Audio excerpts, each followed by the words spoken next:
आज हम लोग समझेंगे सूरदास जी का एक पद। वात्सल्य भाव से संबंधित ये पद है। वात्सल्य भाव।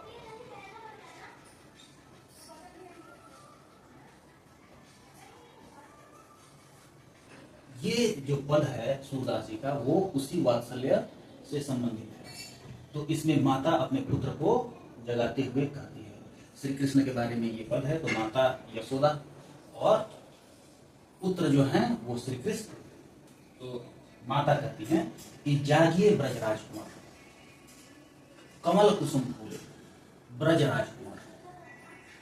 यशोदा कहती हैं कि माता कहती हैं कि हे ब्रज राजकुमार, ब्रजराज यानी कि नंद, ब्रज के राजा नंद, कुंवर यानी कुमार।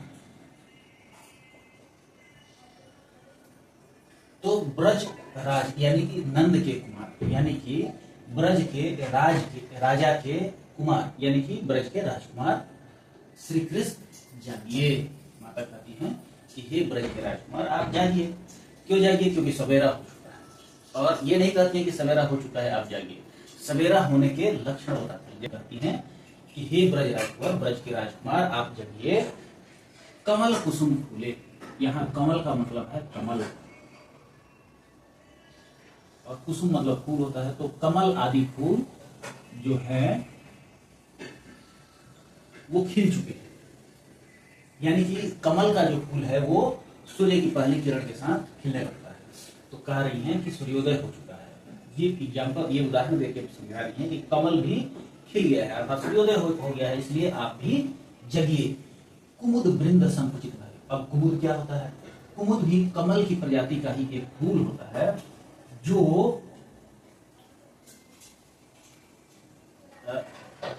चंद्रमा के निकलने पर,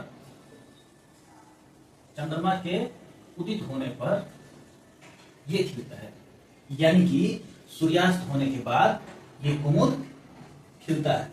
तो सूर्योदय होने के साथ क्या हो जाएगा? संकुचित हो जाएगा, मुरझा जाएगा। तो कह रही हैं कि कुमुद वृंद संकुचित है। कुमुद वृंद यानी कि कुमुद प्रजाति के जो कमल है उनका समूह कुमुद वृंद संकुचित है, संकुचित हो गए, सिकुड़ गए हैं, मुरझा गए। तो सवेरा होने के दो लक्षण, कमल खिल गए हैं, कुमुद मुरझा गए हैं, भृंग लता फूले। अब भृंग मतलब होता है भंवरे, ये भंवरे, भृंग लता फूले। भंवरे लताओं में गुंजार कर रहे हैं, उसमें खो गए हैं।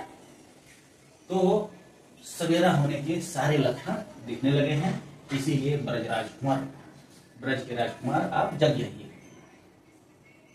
क्या क्या हो गया है? कमल खिल गए हैं, कुमुद वृंद संकुचित हो गए हैं और भंवरे लताओं में खो गए हैं। यानी कि भंवरे लताओं पर मंडराने लगे हैं, उसमें खो गए हैं। और क्या है लक्षण सवेरा होने के? और भी लक्षण बताती है। तमचू, ये एक शब्द है जो ताम्रचूर, ताम्रचूर का तद्भव रूप है तमचूर। ताम्र मतलब होता है तांबा और चूर का मतलब होता है चूड़ा या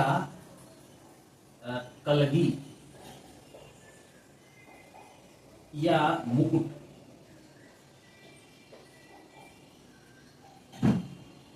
तो तांबे के रंग के समान चूड़ा वाले, कलगी वाले, यानी कि ताम्रचूड़ का क्या मतलब हो गया? कुक्कुट,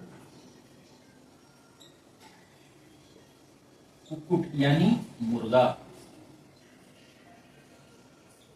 तो ताम्रचूड़ का साधारण अर्थ हो गया मुर्गा। ताम्रचूड़, ताम्रचूड़, तमचूर खबरों सुनो। तमचूर यानी कि मुर्गा, सीधा सीधा लिखे मुर्गा। मुर्गा जो पक्षी है या मुर्गा तथा अन्य पक्षियों का रोर, रोर यानी शोर यानी कलरव। मुर्गा आदि पक्षियों का कलरव सुनिए, बोलत बन रही, जो वनों में बोल रहे हैं। मुर्गा आदि पक्षियों का रोर सुनिए जो वनों में बोल रहे हैं। और क्या हो रहा है? रामभती गो खरितनी में। अब रामभती यानी कि रंभा रही है, रंभाना, गायें रंभा रही हैं। कहाँ रंभा रही हैं? खरितनी में। अपनी गौशालाओं में गायें रंभा रही हैं, बछड़ा हितधारी, और अपने बछड़ों के लिए दौड़ के आ रही हैं, बोलती हुई अपने बछड़ों के पास दौड़ के जा रही हैं। विधु मलिन, और क्या हो गया? और क्या लक्षण हो गया है सवेरा होने का? विधु मलिन हो गया। विधु मतलब चंद्रमा, चंद्रमा मलिन हो गया है। रवि प्रकाशित हो गया है, सूर्योदय हो गया है। चंद्रमा मलिन हो गया है, सूर्योदय, सूर्य उदित हो गया है। गावत नर नारी, और जो नगर के नर नारी हैं वो गान करने लगे हैं। प्रातः काल में जो संगीत लोग गाते हैं, प्रातकी गाते हैं, वो लोग गाने लगे हैं। अंतिम पंक्ति में सूरदास जी कहते हैं कि सूर श्याम प्रात उठाओ। सूरदास जी कहते हैं कि हे श्याम, और कौन श्याम? अंबुज करधारी। अंबुज करधारी का मतलब होगा, अंबुज मतलब फिर कमल, कमल, अंबुज मतलब कमल। अंबुज करधारी, हाथ में कमल धारण करने वाले यानी विष्णु। कहने का मतलब सूरदास जी कहते हैं कि हे श्याम, अंबुज करधारी, वही श्याम जो अंबुज करधारी हैं यानी विष्णु हैं।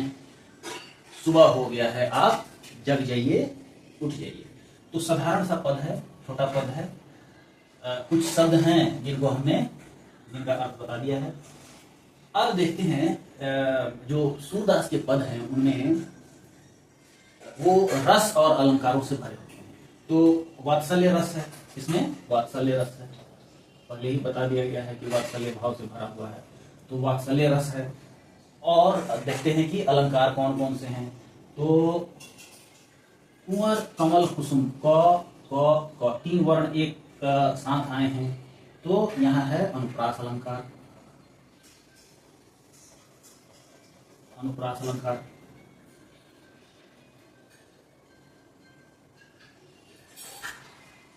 और भय भिंग, यहां भी अनुप्रास।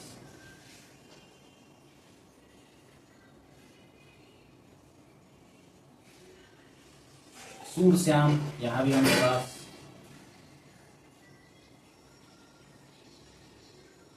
फिर फूले, भूले, राई, ढाई, नारी, धारी, इसमें अंत्य अनुप्रास, यहाँ यानी कि यहाँ भी अनुप्रास अलंकार। तो रस की बात करें तो वात्सल्य रस है, अनुप्रास अलंकार है, और ये पद जो है इसमें गियता है, यह पद गाने योग्य पद है। तो ये है सूरदास जी का पद, बहुत ही साधारण है। आशा है आप लोगों को समझ आया होगा। धन्यवाद।